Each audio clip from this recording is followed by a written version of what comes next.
오늘 저에게 주시는 하나님의 말씀은 이사야서 17장 7절에서 10절까지 말씀입니다.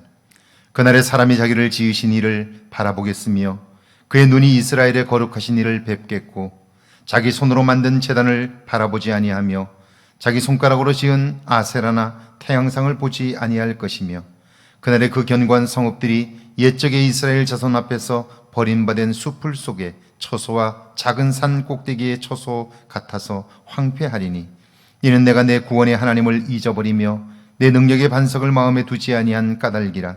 그러므로 내가 기뻐하는 나무를 심으며 이방의 나무가지도 이종하는도다. 아멘. 할렐루야. 좋은 날입니다. 하나님 주신 은혜가 오늘도 여러분과 함께 하기를 축원합니다. 1941년 12월 7일 일본은 선전포고 없이 미국 영토인 하와이 진주만을 공격했습니다. 별다른 대비가 없었던 미국은 7척의 전함 가운데 5척을 잃었고요. 항공기 200여 대가 지상에서 파괴되었습니다. 사실 2주 전 미 태평양 함대 총사령관 키멀 제독은 수도 워싱턴으로부터 일본이 급습할 가능성이 있다는 경고를 받았습니다. 하지만 그는 특별히 진주만이 언급되지 않았다는 이유로 그 경고를 무시했습니다. 11월 27일과 12월 3일에도 추가로 경고를 받았습니다. 그럼에도 그는 또다시 무시했습니다. 12월 6일 진주만 공격 하루 전날에는 일본 항공모함의 위치가 파악되지 않는다는 보고도 받았지만 그는 그 또한 무시했습니다. 일본은 아시아와 싸우느라 바쁘기 때문에 진주만을 공격할 수 없을 거라고 확신했기 때문이에요. 자기 스스로 그 상황을 판단하고 확신함으로써 어떤 정보도 믿으려고 하지 않고요. 다 무시해 버린 것입니다. 하지만 키몰의 확신과 상관없이 일본은 진주만을 공격했고 미국은 큰 피해를 입었습니다. 자기 신념에 빠져 그와 반대되는 증거들을 모조리 무시해버리는 이런 심리적 현상을 확증편향이라고 부릅니다. 쉽게 말하면 보고 싶은 것만 보고 듣고 싶은 것만 듣는 심리, 이것을 확증편향이라고 하는데요. 오늘을 살아가면서 이 확증편향에 빠진 사람들이 얼마나 많은지 모릅니다.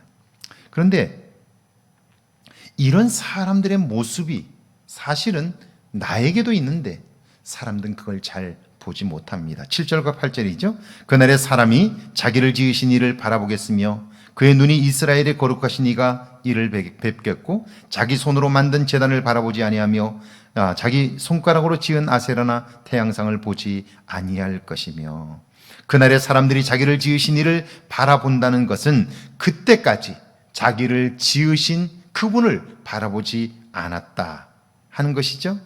그렇다면 그들은 무엇을 보았을까요?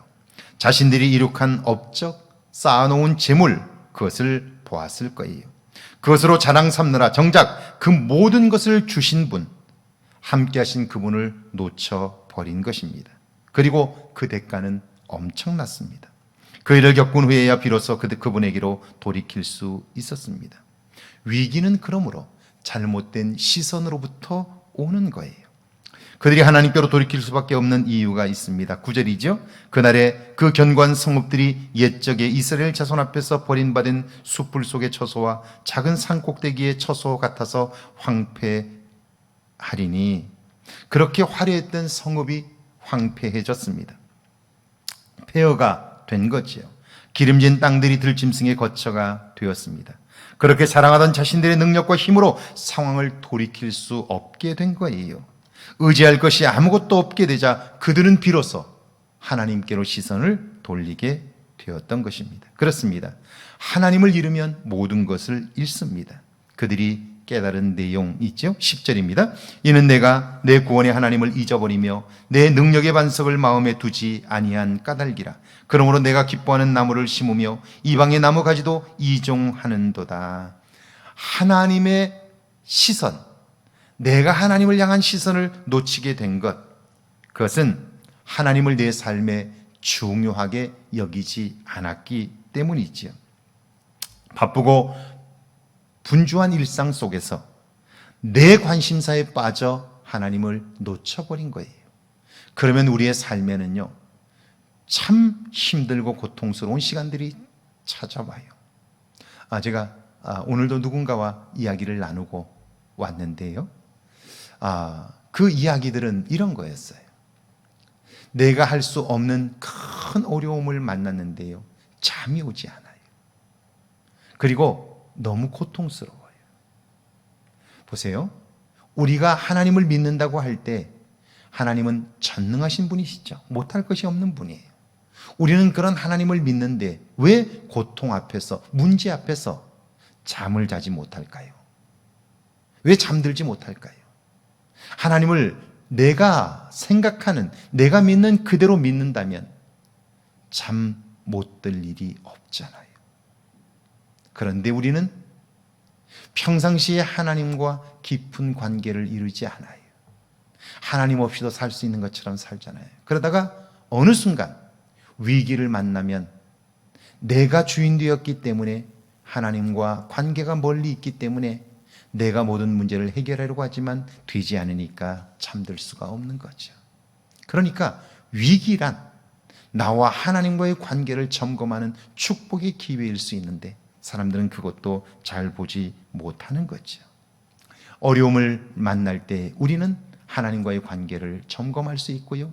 그래서 멀어진 나, 하나님의 말씀에서 떠난 나를 발견하면 돌이킬 수 있게 돼요. 돌이켜 하나님을 내 삶의 중심에 다시 모시게 될 때 우리의 삶에는 소망이 시작되는 거죠. 오늘 하루 그 하나님을 중심에 모셔 하나님으로 인한 소망이 여러분 가운데 충만하기를 주의 이름으로 축원합니다. 함께 기도합니다. 오늘 내 삶의 시선이 어디로 향하고 있는지를 알게 해달라고요. 하나님을 내 삶의 중심, 내 마음 한가운데 모시게 해달라고요. 함께 기도합니다. 하나님 감사합니다. 저희를 사랑하사 함께 하시고 하나님의 도움을 얻게 하시나니 감사합니다. 여호와여 함께 하시고 하나님의 놀랍고 크신 은혜를 보게 하옵소서. 하나님의 도움을 보게 하옵소서. 여호와여 은혜를 베푸소서. 여호와여 새롭게 하소서. 우리를 통하여 하나님의 영광이 나타나게 하옵소서.